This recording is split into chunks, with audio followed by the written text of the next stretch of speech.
Man, this is one talented pig. Good job, pig. Don't even need to see where you're going. Hello, everybody. Friz Critter here. How's it going? How's it going? Those that know me know that I love to do little pranks on people. They know that I love to do little jump scares and whatever it is. Nothing like that would destroy their game, destroy their lives, but things that would just get them in the moment. Just scare them and funny things like that. And I wanted to show some of the things that I've discovered watching some tutorials on YouTube, but most of them have been through my own trial and error. So without any further ado, I'd like to introduce you to 5 things to give your friends a little jump scare. Hope you enjoy. So this one here, I'm sure many of you have seen something like this, but it's the ghost door prank. It's where people will just be inside their base or around their base, and then randomly, seemingly out of nowhere, your door will just open.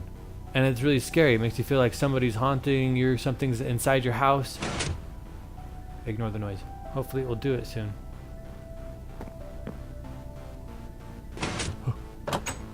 Oh, it worked. It did it. Kind of scared me, but not really, because I kind of expected it. So there are many different ways that people have done this in the past. These are just a couple that I've decided to try on my own. I'm not sure how many people have tried this way or that way, but I know that they work for me and I really like them.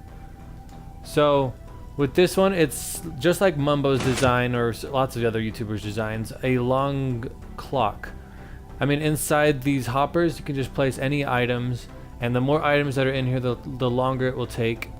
Then they will power this dropper, which goes into this hopper, which throws it back.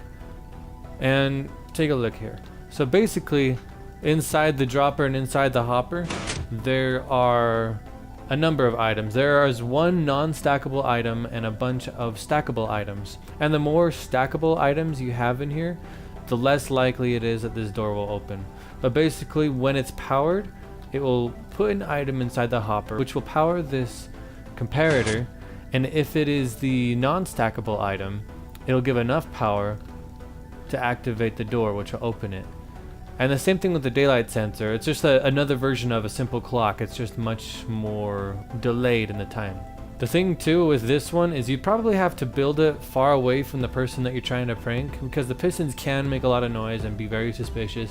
But all you have to do is simply make a long line from somewhere where they can't hear from to the door and you'll be fine. But it's really fun. The thing I like too about these ones is that they offer a constant power supply while it's on, meaning the door will just be open. It won't open and shut. But over here there is one design that is from Mumbo Jumbo, an awesome YouTuber by the way, and he basically has a hopper clock going around with the same idea with the non-stackable and stackable item. And let's see if I'll just borrow this redstone, and it will do the exact same thing. The only difference is when it is powered, it will open and shut instead of just staying open. Now some people might like that more. I personally like it when it just stays open, because it's like, oh wait, oh there it goes. Oh, happened again. That's another thing too I noticed, that it happens quite regularly. Wow, more regularly. Okay. Still scary. It would definitely scare me. Anyway, let's get on. Shh. Let's get on to the next one. What's up, man? Be my friend. So for this next one, it's probably best if you come inside my face and see it from my perspective. Okay. So basically what the well, actually, let's just have you experience it for yourself. Wouldn't that be terrifying? Did you hear that? Wouldn't that be terrifying? You're just walking into your room, you're walking to your tower perhaps, and you're outside your glass window, a body falls and you hear it scream. Now, the screaming is from a command block if you have access to those, which you usually don't, so it's more of a map thing, but the falling body effect you can do with redstone. So all you have to do for this one is simply hook up a redstone wire to the thing that they use regularly, like a door, and you can hook it up to a piston which can push it off just to the roof of their place. And if you want, you can make it from a higher place. It depends all on their build too. I mean, if it's a tower and if they are usually inside it and they don't, like this is top floor maybe, then you can probably get away with something like this. But usually it's kind of obvious if you're not already in there. Okay, that's unexpected. But yeah, anyway, I have this one too. This is another direction that the redstone can go. And it causes a delayed piston retraction for this floor right here. So if it's flush against the ground, you can pull this block away and have the armor stand fall in there, and they can look outside and be like, where'd it go? What happened? And there'd be nothing there. No evidence. Just another fun prank that you could do on your friends. Anywho, let's look at the next one. Where? Oh, it's up there. All right. Oh, and you should probably go ahead and just go inside my face and look at this one again so you can see what they would see. So basically you're walking in, maybe you're trying to take from a player or you're here to borrow some items and this is the way you normally go. But then suddenly you see something like this and it looks really dark and gloomy. And like, okay, I don't know what's going on here. Well, let's go check this out. Ah! See, I don't know about you, but that would scare the crap out of me. The cool thing too is that it's a one-time deal. They can hear stuff happening, they can see tripwire and like, okay, but where did it go? That one would scare the crap out of me, honestly. And I accidentally came across this mechanic when I was playing with the last one, with the body falling. I didn't even know this was like a thing you could do, but apparently lots of people have been doing this for scares in lots of different ways. So I'm excited to explore more with this, and I'll come out with another video in the future having more different designs and builds that you could do with the armor stands. That could be a lot of fun. Anyway, I'll show you how this works.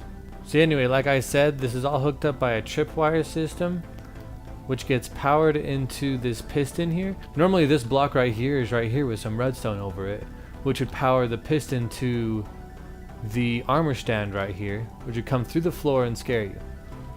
Now, the other path is the sticky piston right here, which would extend and grab this one, and so when you step off the power, it would pull it out, so you can't activate this piston again. Anyway, that one's a fun one. I love it. It was a lot of fun to discover, and hope you guys enjoyed that one too. Okay, I think there's only one or two more. Let's go check it out. So this next one plays off of sound. As you can probably hear any second, there's a very mysterious, scary sound around here. If I was just in my base doing my thing and all of a sudden I come into my brewing room and I suddenly hear something like this, I'd probably pee myself a little bit. I mean, for me personally, I've not heard these sounds very much in the game. And so when I hear a big scary sound coming seemingly out of nowhere, why is there a villager around here? What? Villager? I told you to get out! Sorry about that. But if you haven't guessed already what the mob is, I'll go ahead and show you. That's right, it's a polar bear called Meat Moop. Now the polar bear has a lot of really creepy beast noise. Villager, did you come back again? You need to leave now. No, I heard that. But yeah, not a lot of players, not a lot of people have a lot of experience with polar bears, and so they don't hear all their noises usually. So if they heard one suddenly, it would be terrifying. Oh yes, and there's a bunny too, because Nikandra felt bad that he was alone, so we gave him a friend. They love each other now. Isn't that right, Meat Moop? So yeah, basically you just have to find a polar bear that's willing to not kill you and use a lead. Come on, and bring it over to your friend's base. That'll give him a good scare. Shh. Shh. Okay, you guys are too noisy. Oh, that rabbit jumping is kind of creepy. Okay, I'm leaving. Now this one was a fun one. So I took into account that when you slide armor stands over ice, they go considerably further. I know a lot of players who like to have castle builds, and so sometimes they'll have these armor stands with their knights in shining armor lining up their hallways, and it's kind of cool, but it's also giving them a perfect opportunity for you to mess with them. Now you can hook this up with any way you want. It's really good if you have carpet, That way you can place ice blocks underneath and you cover them without any suspicion. Now you can hook it up to some kind of tripwire or pressure plate on the floor as long as it's not too obvious, or a button that goes into another room. But either way, this is a good jump scare. In fact, while I was making this, I kept accidentally scaring myself. But let's go ahead and take a look. Perfectly normal. I just need my stuff inside this room. Yeah, that thing kept scaring me over and over because I kept accidentally stepping on that button. It was really funny. So this one's fairly simple. You have a slime block behind it, which will push the armor stand, and underneath here is all a bunch of ice. So when he gets pushed, he slides really far. And you can put a, oh, hold on. You can put a painting behind it, which will cover up the slime block, which will make it a little less inconspicuous if it goes with the pattern and design like over there. Oh! That pressure plate needs to go. Okay, reset him up again. We just discovered something really cool. You can look through the eyes of an armor stand while you're in spectator mode. That's so cool. So now you guys get to see what it's like when you're the monster scaring the player. I'm just a player walking in my base. I come over here. Ah! I broke you. And so for those who build castles, beware. So anyway, guys, that was... Be quiet. So anyway, guys, that's it. Those are my 5 creations I decided to share with you this video. Why are you always... That's right, walk away. Hope you guys enjoyed. If you did enjoy, be sure to leave a like. And if you really did enjoy, be sure to comment or subscribe. Anything. We'd love to hear from you and we'd love to have your support. This is a lot of fun and we're excited to continue on this journey, Nikandra and I. And we're excited to work with you guys. Oh, and if you didn't notice all the flickering lights, yeah, I've got a whole bunch of designs for the... Shh! I've got a whole bunch of designs for those too. If you guys really want to see a video showing different designs, different ways that you can make some creepy lighting, be sure to leave a comment and ask about it. I'd love to make anything that you guys ask for, as long as it's wholesome and good, or fun, and exciting, creative, and anything else. Okay, I see you over there. You need to leave. Go away, villagers. Am I right? And then inside this, then they will pop. Then they will power this hopper, which goes into the. Yeah, dang it! How's it going, every guys? Who says that?